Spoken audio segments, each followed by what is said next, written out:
This episode is brought to you by Fox One. Watch all 104 matches of the FIFA World Cup live in 4K for just $19.99 a month with 3 days free. Build your own multi-view, choose up to 3 streams, and follow player spotlights. Stay on top of every moment with live stats, highlights, and instant replays. The FIFA World Cup, streaming live on Fox One. Offers are subject to change. See fox.com for complete terms and conditions.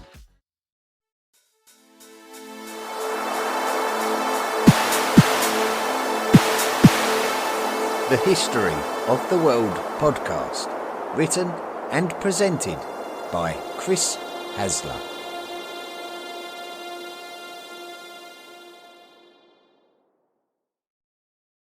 Volume 4, The Medieval World, Episode 11, The Battle of Manzikert.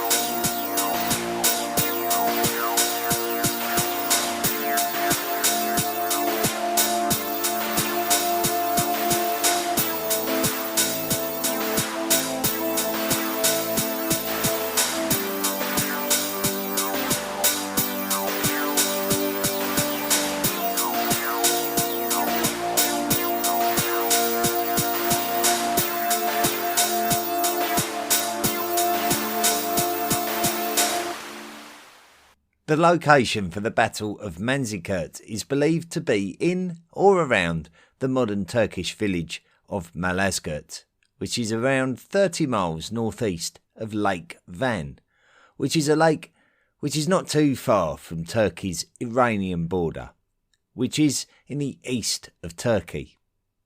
It is also not far from the Euphrates River, but in its upper reaches near to its source, which meant that this area would generally avoid the intense politics of the earliest Mesopotamian societies. These lands would have likely been occupied by Hurrians if we go back to the beginnings of history. Hurrian culture and language appear to be quite exclusive and unique to this area, with no known language connections to other large language groups. Possibly the most well-known Hurrian speakers were the Mitanni, whose centre of power was south of Lake Van. The kingdom of the Mitanni emerged in mysterious circumstances during the middle centuries of the second millennium BCE, and were politically linked to the two main powers of Upper Mesopotamian lands, who were the Assyrians and the Hittites. The Mitanni are not necessarily believed to be of Hurrian origin, but could have instead migrated into these lands and adopted the language. It is a little bit sketchy to decipher who was in control of which lands during this early period in the development of the modern societies of the areas around Lake Van, but it's possible that the Mitanni controlled lands nearby to the location of Manzikert, and certainly to the south of the lake. The area to the north may have been under the control of a confederation called the Hayaza Azi, and these people could have been an important part of the ancestry of the Armenians. The Mitanni kingdom collapsed in the 14th century BCE before first falling under the influence of the Hittites and then, in turn, under the Assyrians. Towards the end of the second millennium BCE, and we pass through the timelines of the event known as the Late Bronze Age collapse. This saw the disappearance of the Hittites and the diminishing of the Assyrians, and we have no reference at all to the situation in the area around Lake Van, so it was a true dark age. The Assyrian Empire began to recover in the 9th century BCE, and this also means the emergence of written history, and we learn that the Assyrians were doing battle with a king, Arame, ruling over a kingdom of Urartu, which may have emerged from or subjugated the Nairi tribes in this area. The name Urartu refers to the name that the Assyrians gave to this kingdom and could relate to the mighty volcanic Mount Ararat, which stands tall in these lands and sits on the modern Turkish lands overlooking its borders with Iran and Armenia. This area and the Urartu kingdom are an important part of the Armenian national historical story, and the Armenian name for the kingdom would have related more to the other modern name given to it, which is the Kingdom of Van. This will also lend its etymological roots to the name of Lake Van, which later Armenians would claim to be home of the Lake Van monster, a monster very similar in its folklore mystique to the Loch Ness monster in Scotland. The kingdom of Urartu would gain more power and influence in the lands of Upper Mesopotamia, while the Assyrians constructed a powerful new empire to the south, which can be referred to as the Neo-Assyrian Empire, and was the empire that briefly conquered Egypt.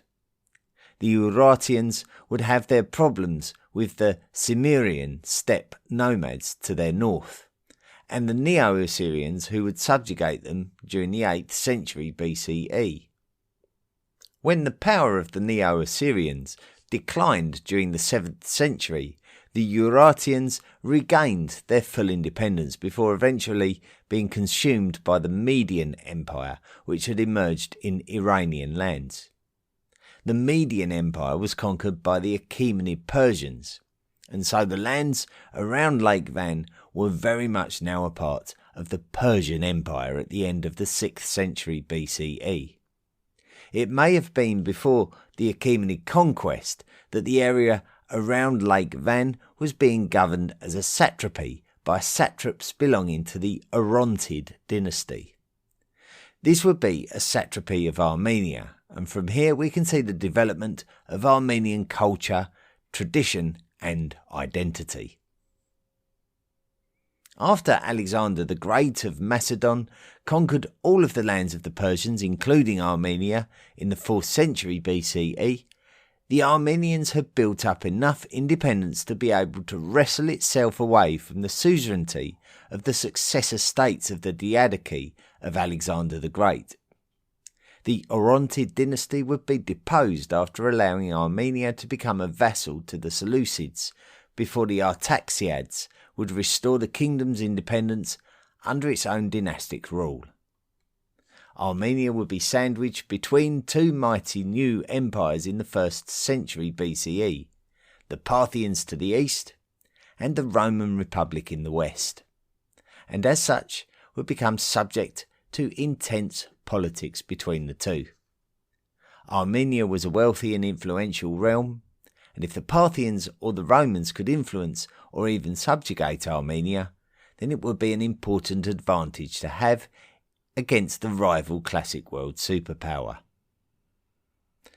Armenia would then spend many centuries as a pawn in the game between the rulers of Imperial Roman lands and Imperial Persian lands.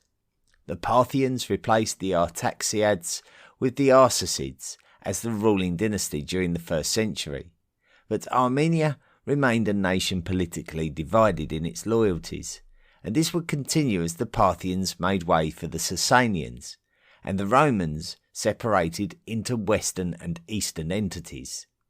The result would be that the Kingdom of Armenia would have its lands separated into Byzantine Armenia in the west and Persian Armenia in the east, where the lands around Lake Van would be found.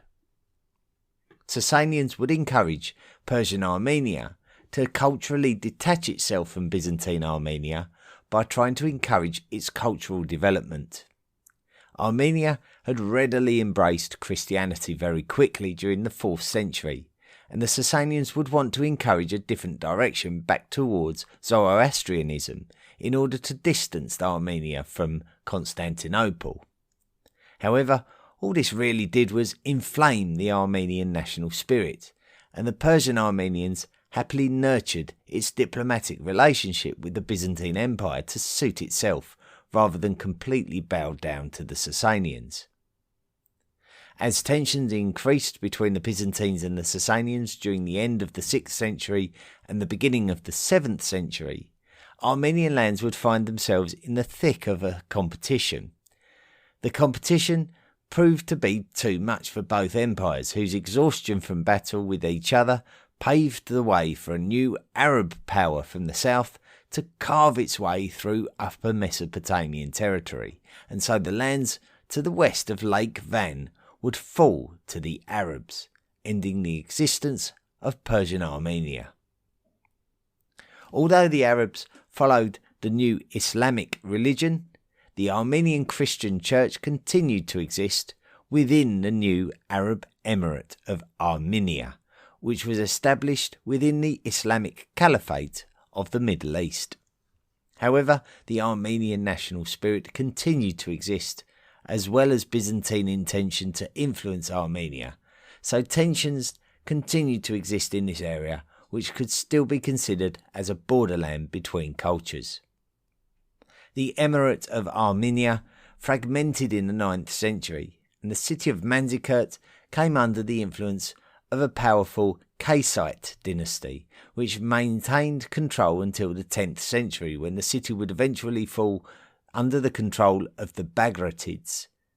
By this time, the Islamic Caliphate was now a shadow of its former self, falling under the influence of rival dynasties, leaving the Byzantines to take control of the city of Manzikert after a political arrangement with the Bagratids. The Byzantine Empire.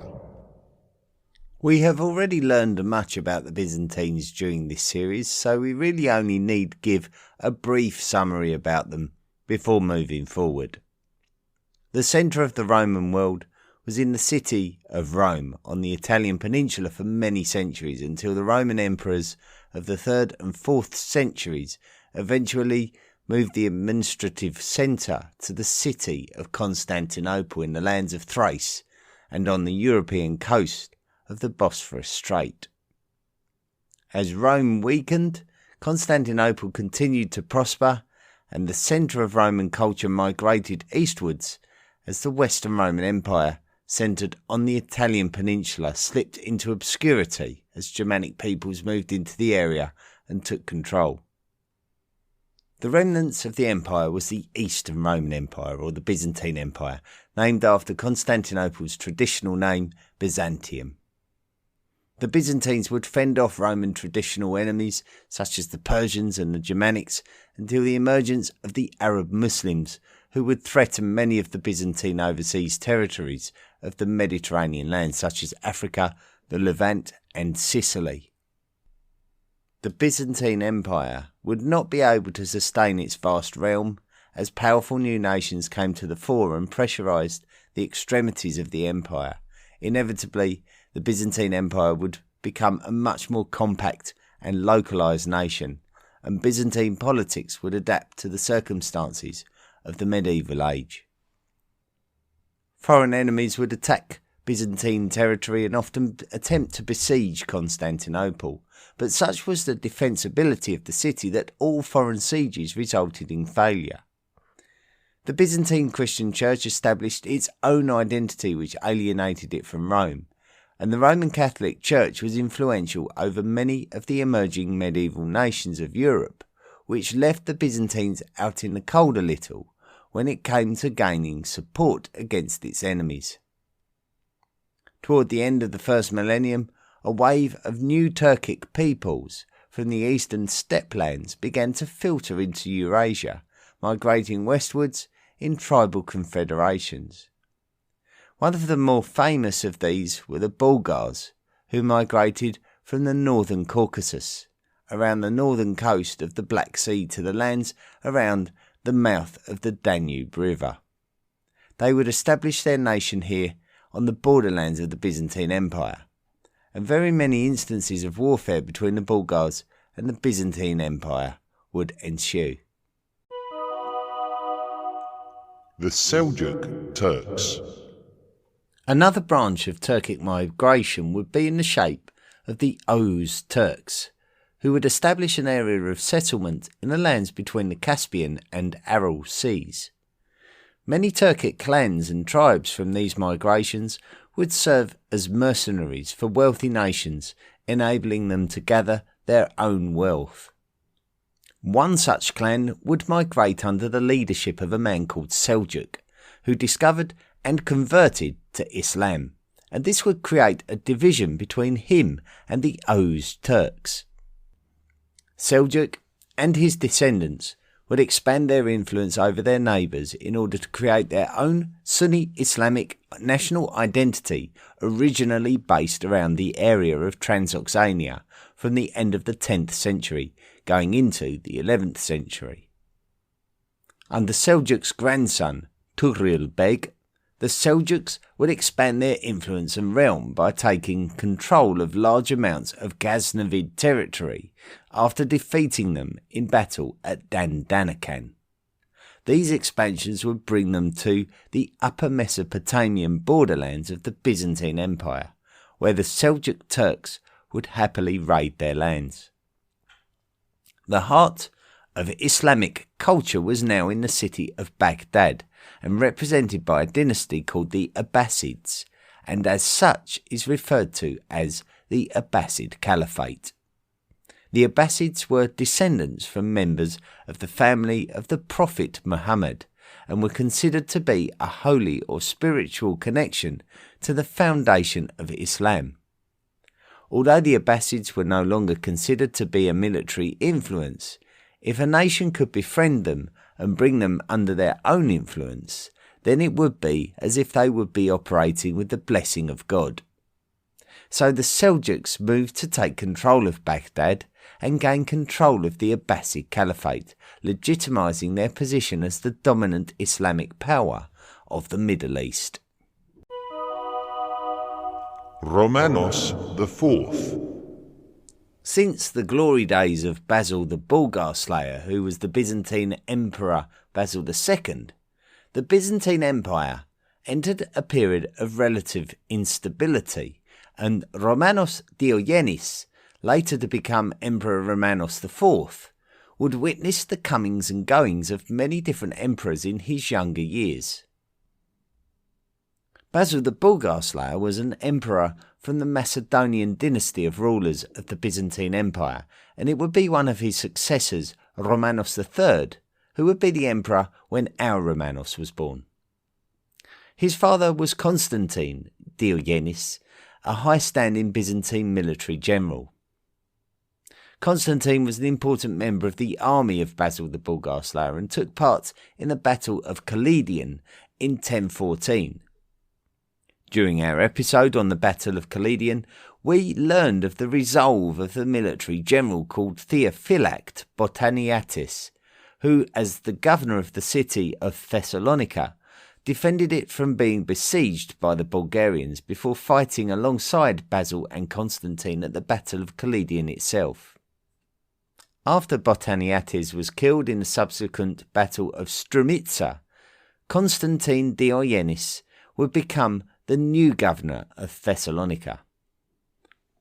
Basil the Bulgar Slayer died in 1025 after the longest reign in Roman imperial history, less than a month before completing his 50th year in charge. After his death, the imperial rule of the Byzantine Empire descended into chaos, and when Romanos III was instated on the throne, Constantine Diogenes was imprisoned for being part of a movement to depose him. It may have been around this period when his son Romanos Diogenes was born. Constantine committed suicide rather than face the consequences of facing punishment for his treasonous intentions against the emperor.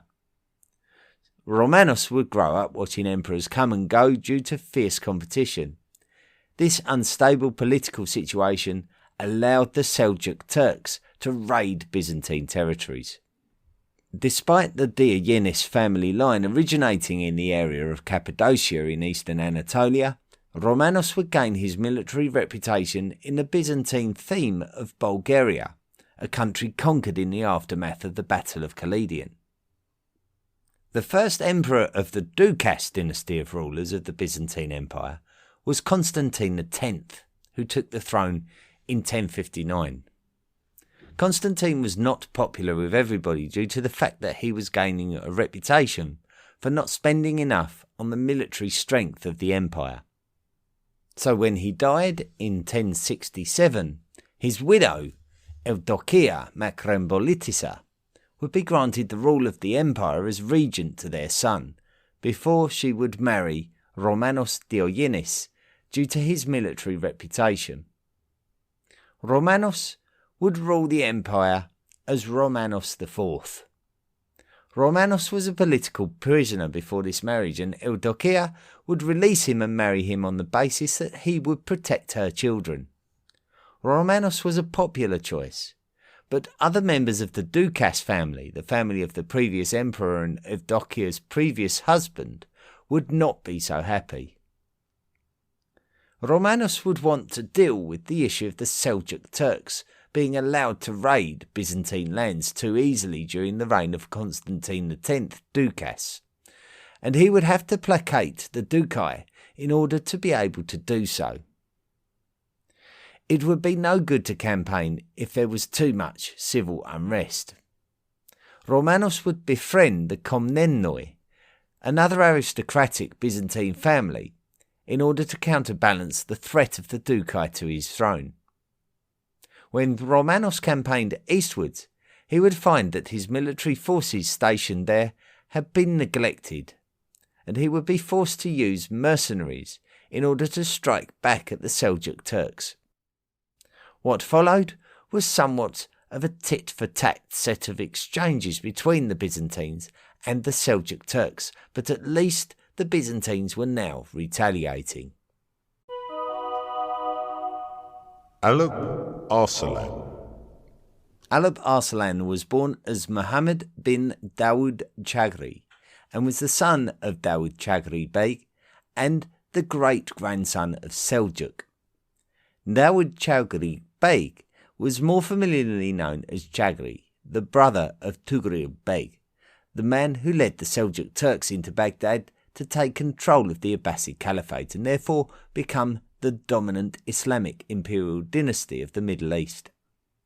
Alp Arslan may have been born at a very similar time to Romanos Diogenes, and so they were both around the same age. Alp Arslan's uncle, Tugril Bey, became the Sultan of the Seljuk Turks while Alp Arslan was just a boy, and his own father, Tugril's brother, Chagri Bey, was the governor of vast lands in the Khorasan, in the east of the great Seljuk Empire. One of the great rivals of the Seljuks during the period of Tugril Bey's reign as the Sultan of the Seljuk Empire was the Fatimids.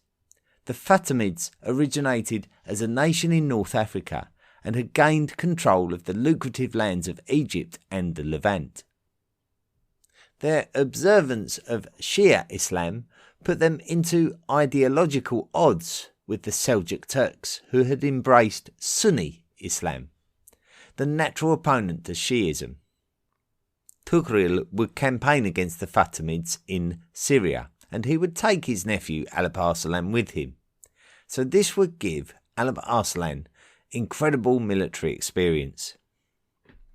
Upon his return to Khorasan, Alp Arslan would be prepared to succeed his father as a governor of Seljuk lands, and he would have become better acquainted with the trusted Seljuk statesman and vizier Nizam al-Muluk, who would have undoubtedly given great political and diplomatic advice to the maturing Alp Arslan through their time together. Around the end of the 1050s or the beginning of the 1060s, Alp Arslan's father, Chagri Bey, died, and control of the lands of the Khorasan passed into Alp Arslan's hands. Within a few years, the Sultan Tugril Bey had also died without heir, so Alp Arslan was a very natural candidate to be the successor as the Sultan, and he would have to overcome the claim of Tugril's first cousin, Kutalamish. Alp Arslan, aided by his vizier, Nizam al-Muluk, proved to be more than a match for Kutalamish, and the two clashed at the Battle of Damkhan in 1063, where Alp Arslan emerged victorious. From here, Alp Arslan began to demonstrate his strength as the new sultan. Not only would he effectively suppress internal rebellions, but he would campaign successfully in the lands of Georgia, Armenia, and Transoxania, before turning his attentions towards Syria and the Fatimids. But Alp Arslan would also be happy to raid the lands of the Byzantines while in this area. Prelude to the battle. It could be fair to say that Romanos IV was sick and tired of watching his Byzantine Empire allow the Seljuk Turks too many cheap victories in their territory during his lifetime, and he decided that he wanted to be much more proactive in the defence of his lands than his predecessors were able to. Alp Arslan realised that the bigger threat to the Seljuk Turks were the Fatimids from the southeast, but he knew that by plundering the resources of the Byzantine Empire, that it would only help to strengthen his own position. Romanos decided to teach the Seljuk Turks a lesson and campaigned against them in retaliation for their conquest of the Byzantine city of Ani earlier in the 1060s. He oversaw the capture of the city of Manbij in the modern country of Syria, and when Alp Arslan attempted to take the Byzantine city of Iconium, modern Konya, in 1069, Romanos resisted the siege, and the Seljuks realised that the Byzantines were now a force to be respected. Understanding the threat of the Fatimids existed further south, Alp Arslan decided that it would be beneficial to negotiate a peace treaty with Romanos. Romanos would have to consider this very carefully, as it appeared that the momentum was shifting in his direction, and despite the fact that the Seljuk Turks were quite stretched on their western front, he realised that he was up against a formidable opponent should he continue to attack. So Romanos decided to entertain the negotiations, and this would free up Alp Arslan to focus on the Fatimids. It would be a couple of years before Romanos decided that it was time to renegotiate the peace treaty, and so he prepared an embassy to travel eastwards to meet with the Seljuk Turks. However, Romanos' intentions were not honest, and rather than meet with the Seljuk Turks, he decided to attack Seljuk territory, as the embassy was soon discovered to actually be a huge army. This huge army was the result of the fruits of Byzantine expertise in 11th century politics. The actual national armed forces of the Byzantines had not been maintained well since the time of Basil the Bulgar Slayer at the start of the century. So Romanos took advantage of the feudal system of his lands to call on his landowners for military numbers, and he would also fiercely negotiate with many mercenary groups from all around Europe, and also of other Turkic groups. Romanos himself would be accompanied by his Varangian Guard, an elite group of bodyguards. Romanos decided that he would attempt to retake the lost city of Manzikert, knowing that Alp Arslan was a distance from the city. However, Alp Arslan had enough information by now that he could consider a calculated response to this action, and so he headed around Lake Van undetected in order to surprise Romanos' great army that had been deployed in the direction of Manzikert. It would be a force of around 20,000, maybe half of the Byzantine army, that would be pounced upon by the Seljuk Turks, who had the element of speed on their side with their lightly armoured Turkoman archers, who, if allowed to remain on horseback, would devastate an armed unit with lightning speed. If any were unhorsed, they stood little chance. This half of the Byzantine army that came under the attack were under the command of Iosif Tarchaniotis. It is not clear from the sources whether this contingent were crushed by the Seljuk Turks or whether they defected. We do know that they played no further part in the story. The other half of the Byzantine army took control of the city of Manzikert, and it was clear that both leaders were now aware of each other. Each leader would send scouts and envoys for reconnaissance and negotiation, but they would be treated with hostility, and it was clear that the only resolution was going to come after a military conflict and a pitched battle outside the city. The Battle of Manzikert. The Byzantine army set itself up along a long line across the battlefield. There were 3 units, a central one with one to its left and one to its right. All of them may have been several ranks deep. A reserve unit was stationed behind them. Byzantine cavalry would be on the flanks, and Romanos IV himself would command the central unit. He decided that now was the time to march his army towards the Seljuk Turkic encampment. The date was the 26th of August, 1071. Alp Arslan had set up his formation in a curved formation, and this was likely to be because of his dependence on the speed of the lightly armoured cavalry.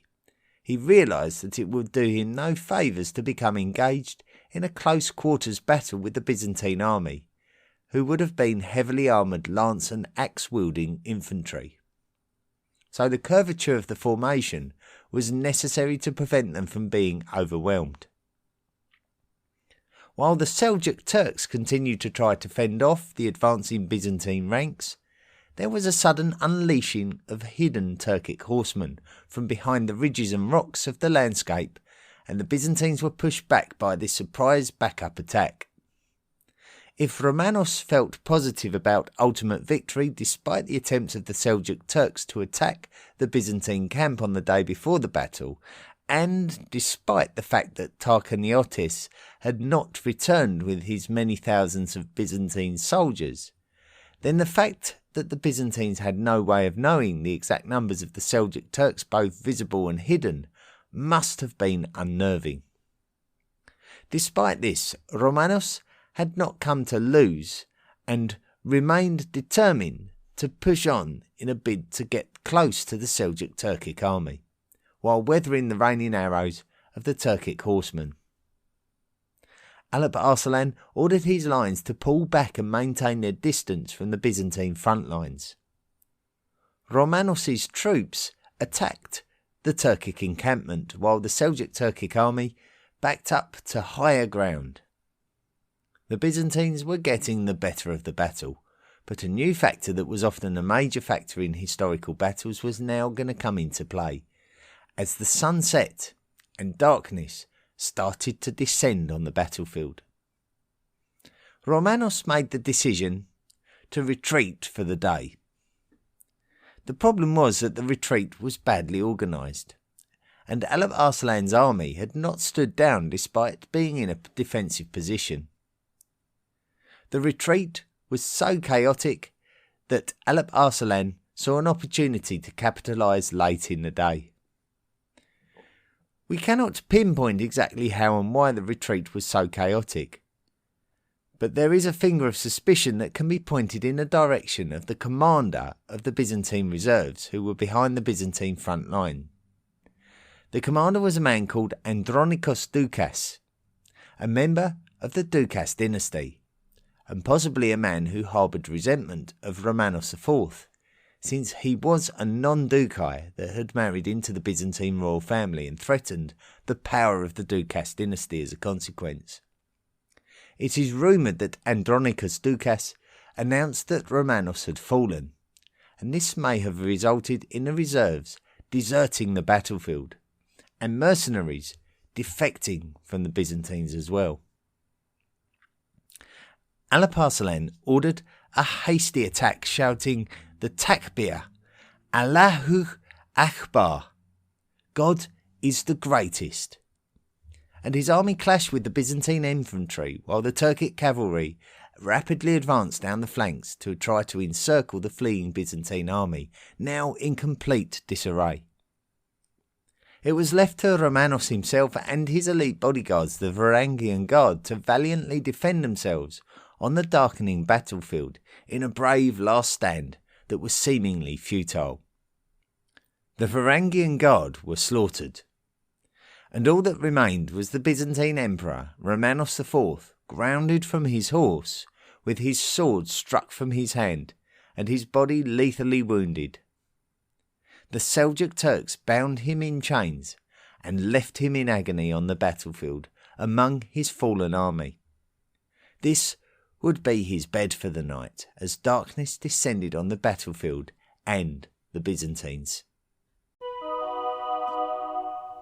Aftermath. The story of Romanos' comeuppance following his defeat on the battlefield is one of the more fascinating to muse over, and the consequences of his defeat sent history very firmly in a direction which reverberates to this very day, as we can link the result of this battle to the forthcoming Christian crusades of the 12th century onwards. Romanos was brought before the Seljuk Turkic Sultan Alp Arslan and was subjected to the most intriguing treatment. Romanos' life was spared on the battlefield because Alp Arslan realised that the emperor was more powerful alive than dead, as Alp Arslan wanted to send a clear message out to his enemies, and also knew that Romanos' defeat was a shameful one, the likes of which would not be celebrated at all back in Constantinople. When I read about Emperor Romanos IV Diogenes, I see an emperor who proactively tried to save an empire falling from grace and suffering from weak leadership and a bickering aristocracy. The result at Manzikert could have been different but for the speculated betrayals among his ranks by the likes of Joseph Tarchaniotis and Andronicus Ducas. And at the same time, it may not have been different due to the unbreakable spirit and determination of the 11th century Seljuk Turks and their incredible sultans such as Tughril Bey and Alp Arslan himself. Romanos was brought before Alp Arslan, and Alp Arslan ceremonially put his foot to the back of Romanos' head, forcing him to kiss the ground. One chronicler suggests a conversation took place between the two where Romanos conceded that had Alp Arslan be his prisoner, that he would be paraded in the streets of Constantinople and probably be executed. Alp Arslan responded by saying that he would grant Romanos a fate worse than death, and that he would release him back to his own people. This wasn't done immediately, as it is also chronicled that Romanos was even invited to dine at Alp Arslan's table as if he were a guest of honour. Alp Arslan seemingly felt no need to humiliate Romanos while in captivity, as worse was certainly yet to come. When Romanos was released, possibly in the following year, 1072, he would head back to Constantinople. In the meantime, the Ducai had taken full control of the Byzantine throne by proclaiming the cousin of Andronicus Ducas, Mikhail, as the Emperor Mikhail VII Ducas. If there was an underlying desire to squeeze Romanos out of power, then this opportunity was seized by the Ducai to good effect, if they did indeed betray Romanos at Manzikert. Romanos was apprehended by Andronicus Ducas on his way back to Constantinople. He was ceremonially blinded and taken to the island of Proti, miles from Constantinople off the coast of the Peloponnese. It is suggested that his blinding wounds were so severe that he would die from the infection. He was around 42 years old. Alp Arslan would turn his attentions east to those enemies on the borderlands on the other side of his empire, specifically in the region of Turkestan. The glorious Sultan would be looking to expand his area of influence right off the back of this wonderful victory at Manzikert. As he was negotiating the conquests of these lands, he would be attacked by a knife-wielding prisoner. The prisoner was slain where he stood, but not before he had struck Alp Arslan 3 times. 4 days later, Alp Arslan succumbed to his stab wounds, passing away perhaps at the same age as Emperor Romanos IV. The politics of the Byzantine Empire did not settle after the destruction of Romanos IV. The rivalries of the Doukas, Komnenos and the Botaniates families would prevent the Byzantine Empire from gaining strength and would give the Seljuk Turks the opportunity to befriend members of these families for their own benefit. The balance of international power was firmly in the hands of the Seljuk Turks, and the Byzantines were low on wealth, morale, solidarity and military force. Despite the fact that the Seljuk Turks could say that their own glory years were coming to an end following the death of Alp Arslan, they were still able to flood into the Anatolian lands of the Byzantines unchallenged. The Doukai were eventually deposed from power in the Byzantine Empire by the year 1081, when Alexios Komnenos became the emperor. By this time, the lands of Anatolia had been lost to the Seljuk Turks, even though the comparative fragility of the Seljuk Turkic Empire meant that the Anatolian Seljuk Turks considered themselves to be a separate nation to the Seljuk Turks ruling from Baghdad. This would be the birth of the Sultanate of Rum, and the Byzantine Emperor Alexios I Komnenos would be powerless to stop his Christian towns and cities in Anatolia from being ruled by a Muslim nation.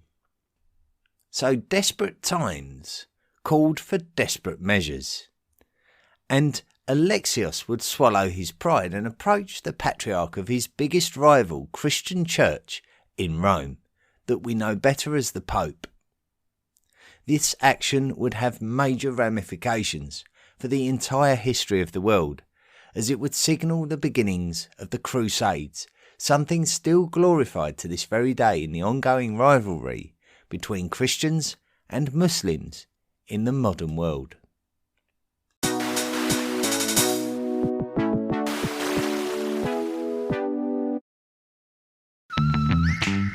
Need a laptop that's built to perform and designed to last all day?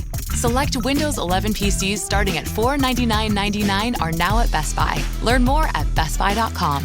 Best Buy. Imagine that.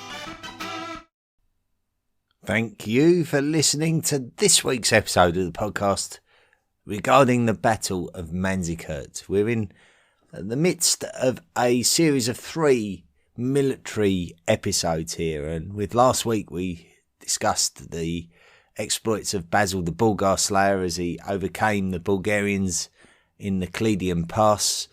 This week we recognise how the Seljuk Turks managed to wrestle Anatolia away from Roman rule after many centuries, and then next week we're going to see the aftermath of the rise of the Ottoman Turks, and when they finally decided that they needed to try and eliminate Constantinople and the Byzantine rule of that city once and for all. So next week's episode is a big episode. I know I seem to say that quite a lot. It seems to be a bit of a History of the World podcast cliche to say that next week is a big episode, but certainly in course of the context of world politics and history, the episode next week it relates to the fall of Constantinople in 1453, and so there's an awful lot to go into that story as well. There's a number of aspects, and certainly sort of cannons are introduced as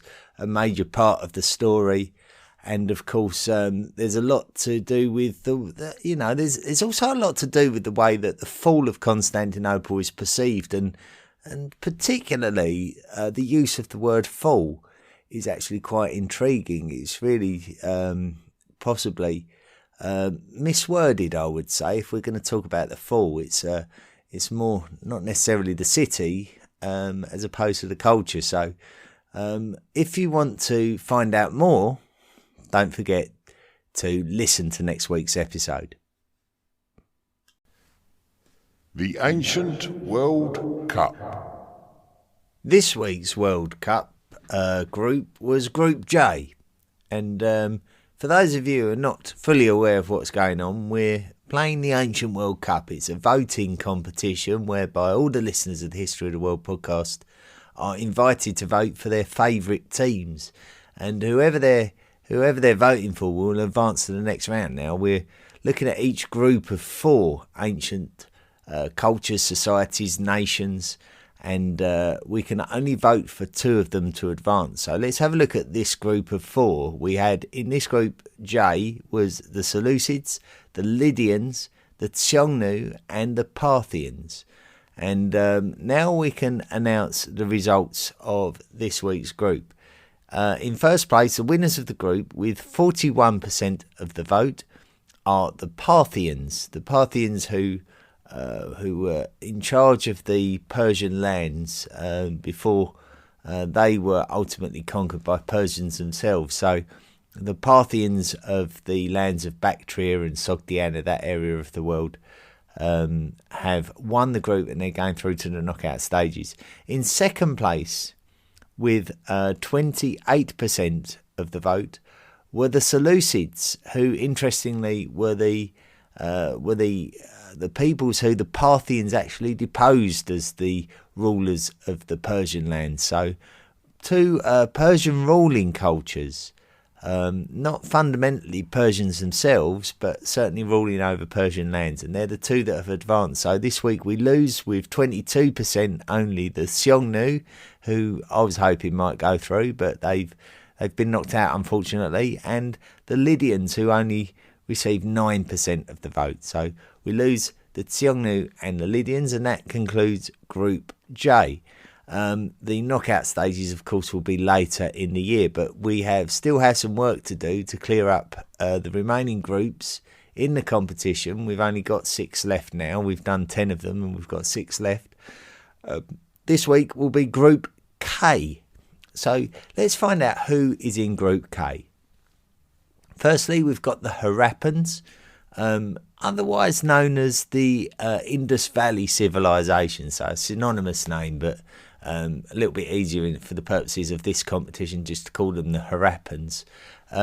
Were obviously of Indus Valley origin, one of the first societies that we know of that were in any kind of proximity to the Indian subcontinent. So really fascinating culture to study when we look at some of the origins of their unique culture.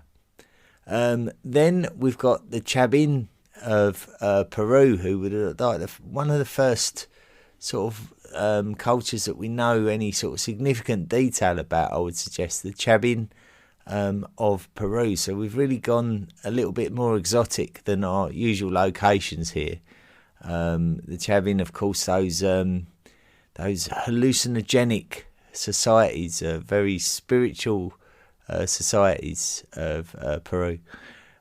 Also in there we've got the Akkadians, so we're going way back in history now to Sargon the Great, who was one of the first military leaders who we have any sort of knowledge of whatsoever.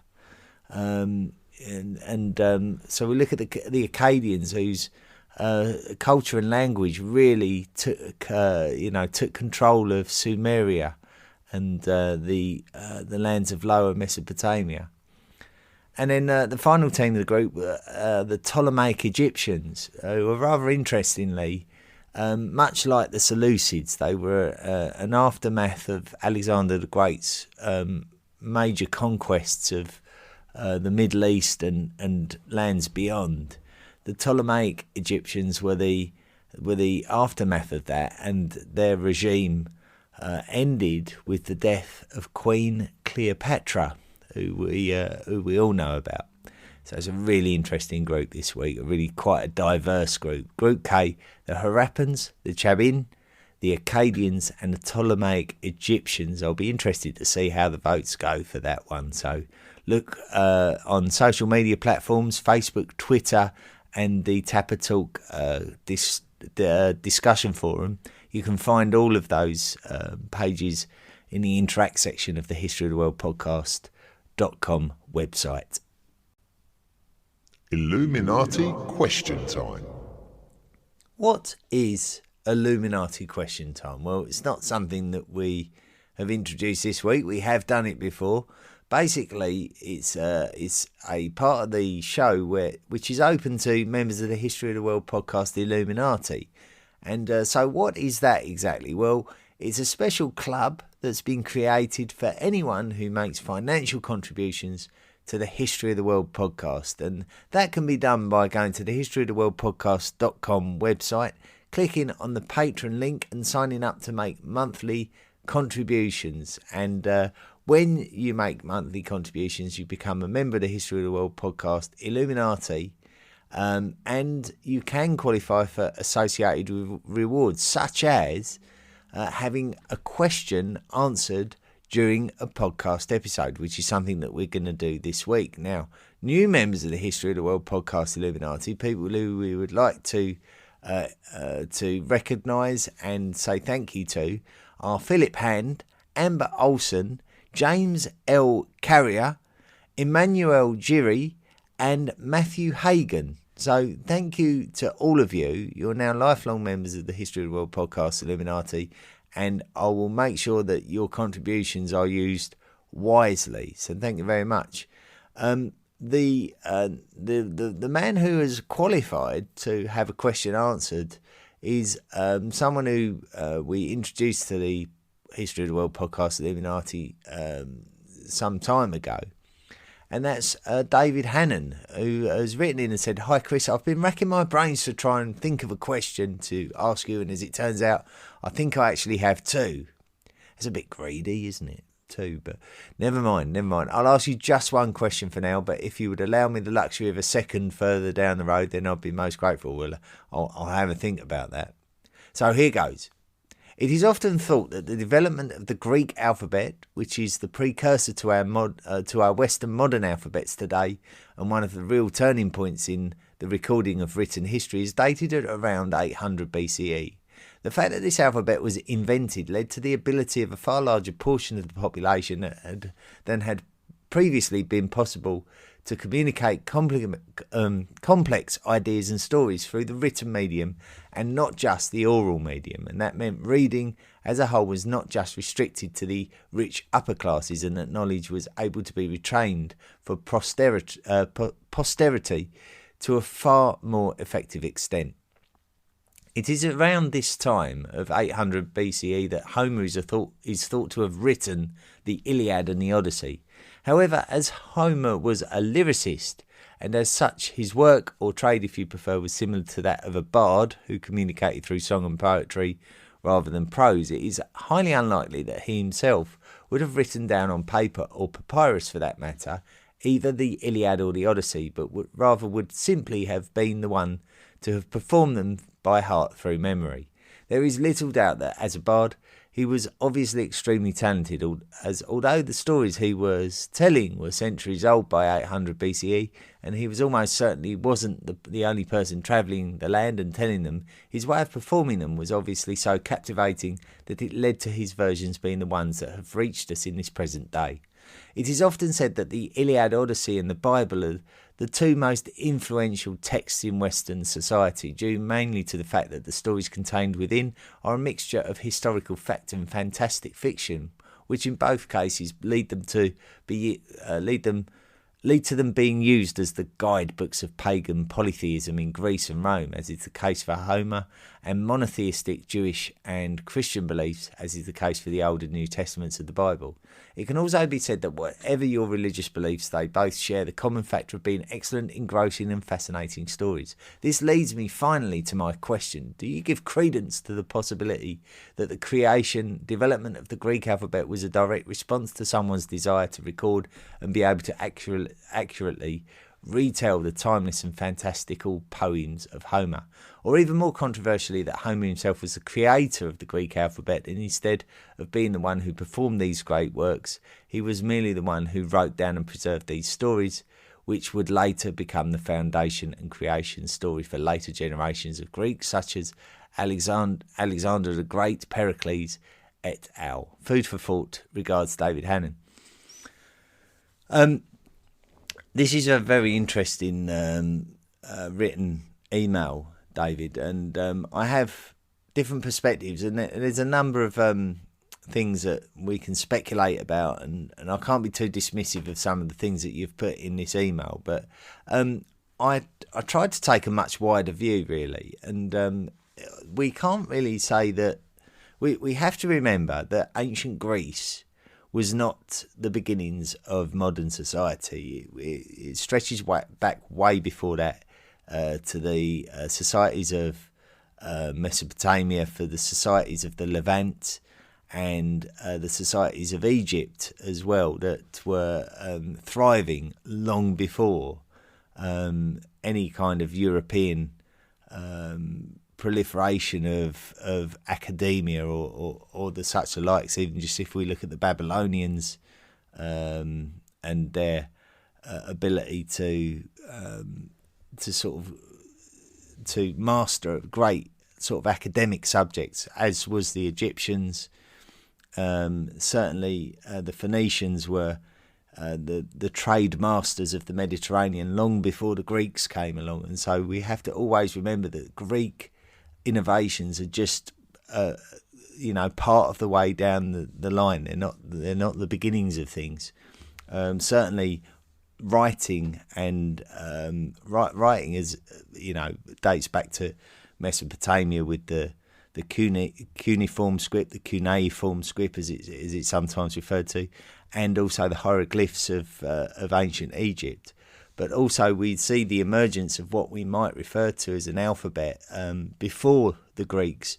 Certainly the seafaring Phoenicians, the ones that took advantage of the late Bronze Age collapse, and they were the ones that stepped in and took advantage of that loss of imperial influence of the Hittites, the Egyptians, the Assyrians, etc.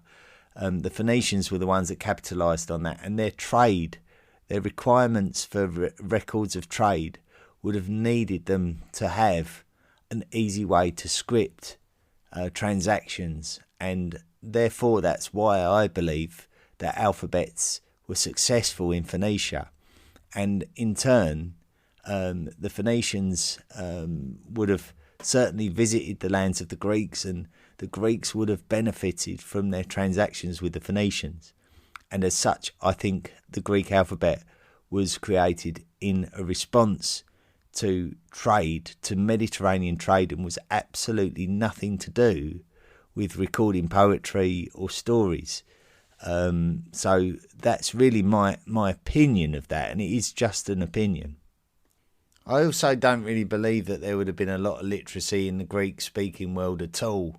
And certainly it would have been like a very, very high percentage, in the high 90s, of illiteracy before post-Socratic Greece. So I'm sort of talking about the sort of the 4th century BCE and back. I really don't believe that it would have. There's not a lot of evidence to say that literacy among the population would have existed at all. So even if Homer's epics were written down, it would have been a very, very small few people that would have ever been able to read it. And also the existence of Homer is hotly disputed as well, with the fact that a lot of let's say societies from back then were quite happy to glorify the origins of their society, and the Greeks, maybe in the face of threats from the Persians and maybe eventually the Romans, may have wanted to glorify their own beginnings in order to rally a united front against foreign enemies. And let's not forget that Greece was not a nation. It was a sort of a cooperation of nations when it suited them, and so in order to sort of gel those societies together, they would have had to have created a common identity that maybe a lot of the residents of these lands wouldn't have considered before. And so someone would have stood up and said, look, we're Greek speakers, we all have the same origin, we all come from this wonderful age of the aftermath of the Trojan Wars and these Greek gods that have led our way, and we all answer to the oracle at the Delphi.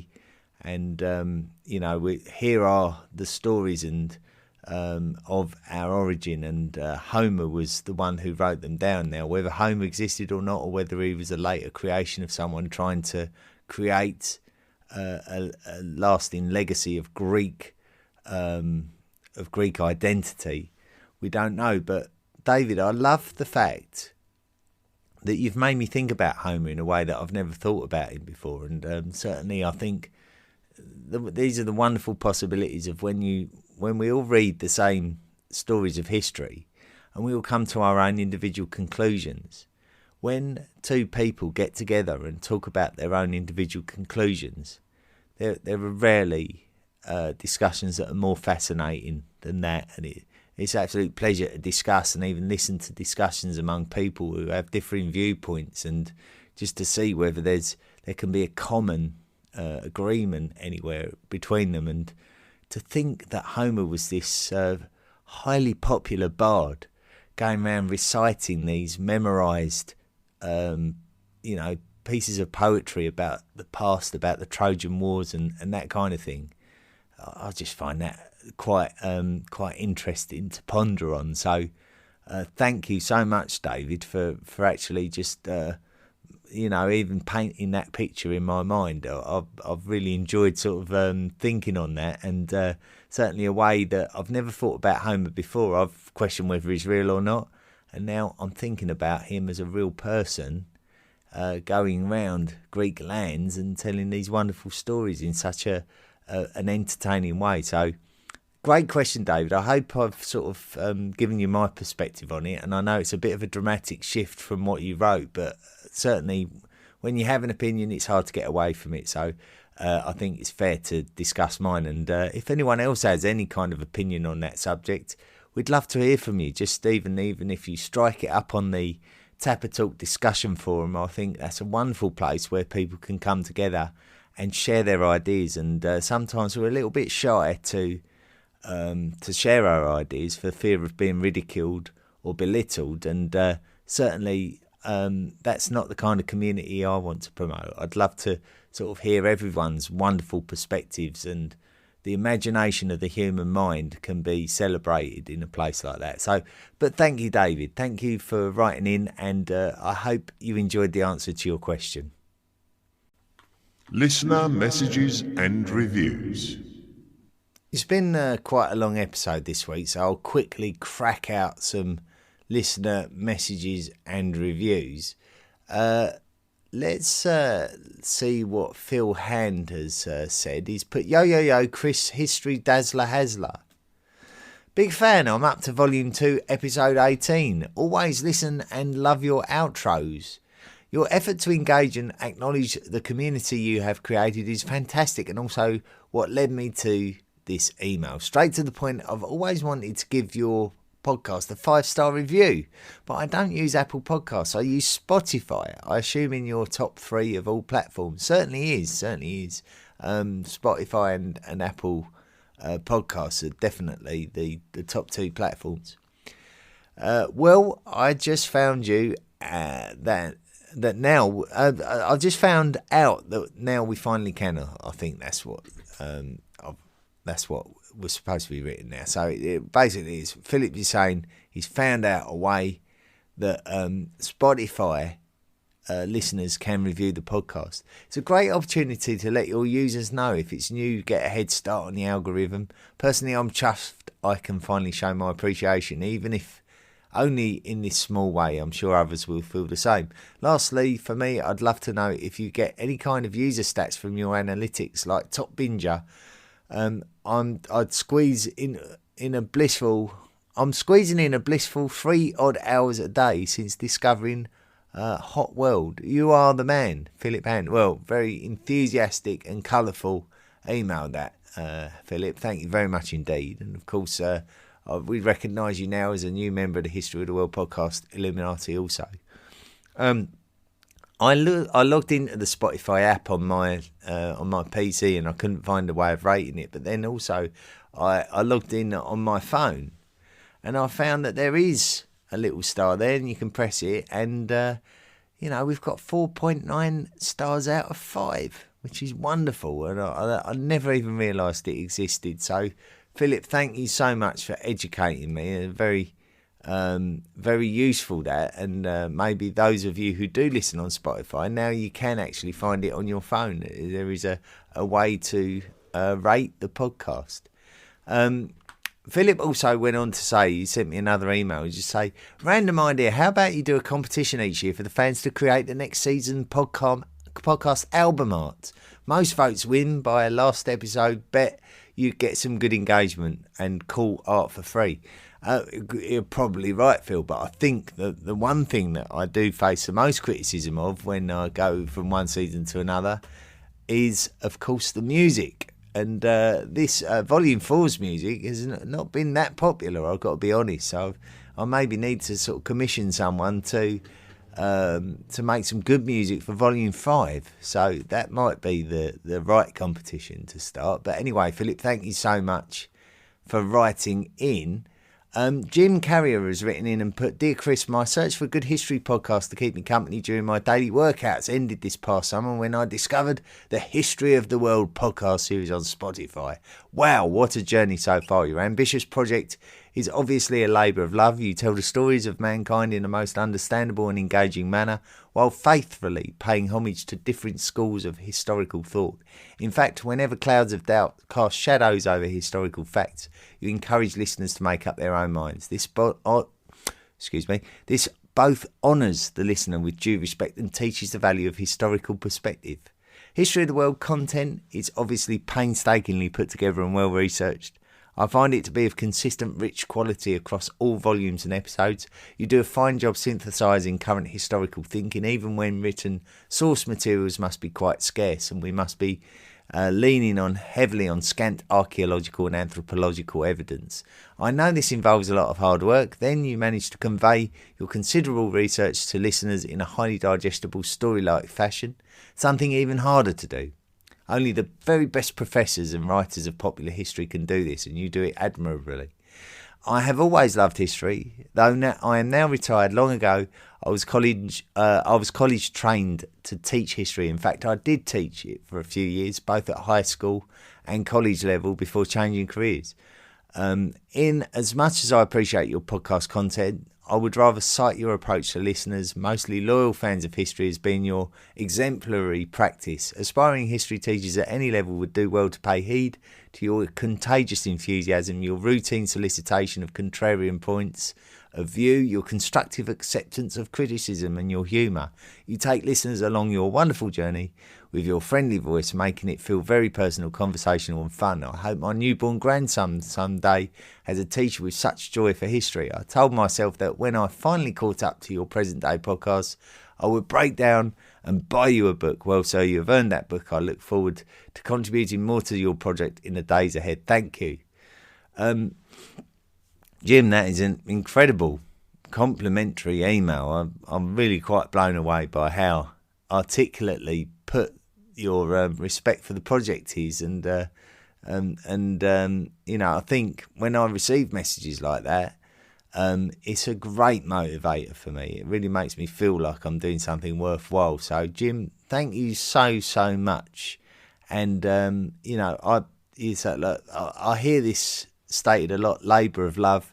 Certainly is a labour of love. I love listening and reading about these stories and researching it and trying to put it into my own words and thinking, would this be interesting to listen to? And I think there's only one podcast episode which I wrote and I thought, do you know what, that was a load of old tripe, and I didn't tell that story well at all. And that was the one about sort of post-Han China. Apart from that, I'm reasonably happy with a lot of the work I'm pushing out. So I'm glad that it's being received so well, and it's an absolute pleasure to do. And thank you so much for your kind message. It really does mean a lot to receive those kinds of messages.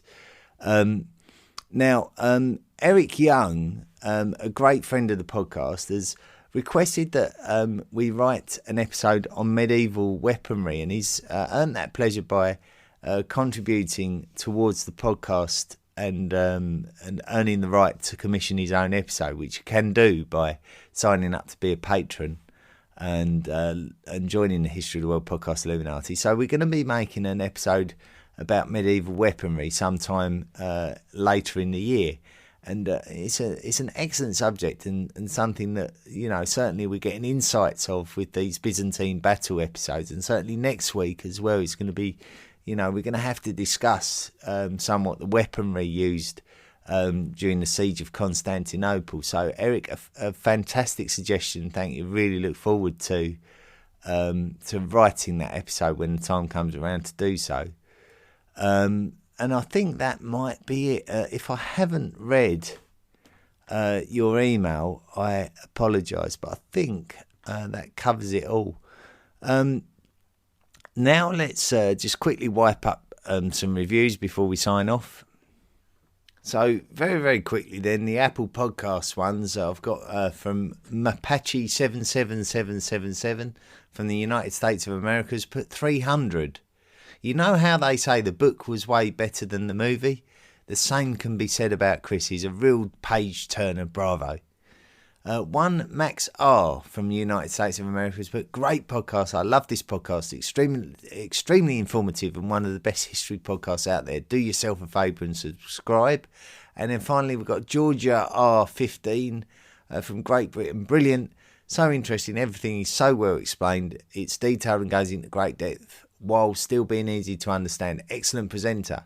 Thank you so much to the three of you for your wonderful reviews. It really is very, very encouraging to see that kind of thing coming through. And listen, I'm sorry to everyone who may struggle with this part of the show. I think it's very, very important that I do recognise those people who've been kind enough to take the time to tell the world and tell me how much they are enjoying this podcast. And I think it's very, very important that I acknowledge that.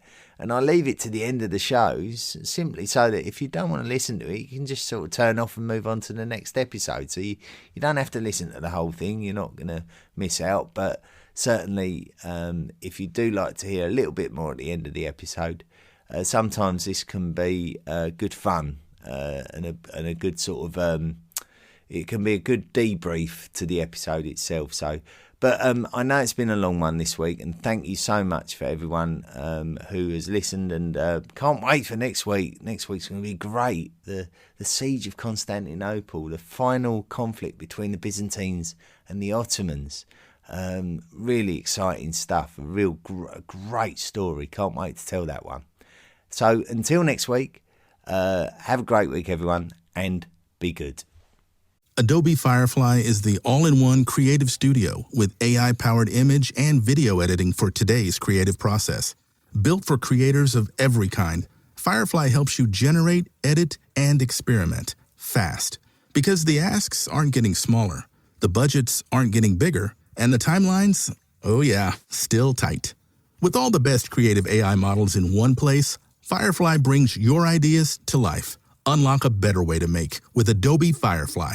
The History of the World podcast, written and presented by Chris Hasler. Please consider making a financial contribution by going to the historyoftheworldpodcast.com website and clicking on the Patreon link. Email the show at historyoftheworldpodcast@mail.com. And don't forget to join our social media at Facebook, Twitter, Instagram, and Tumblr. See you next time.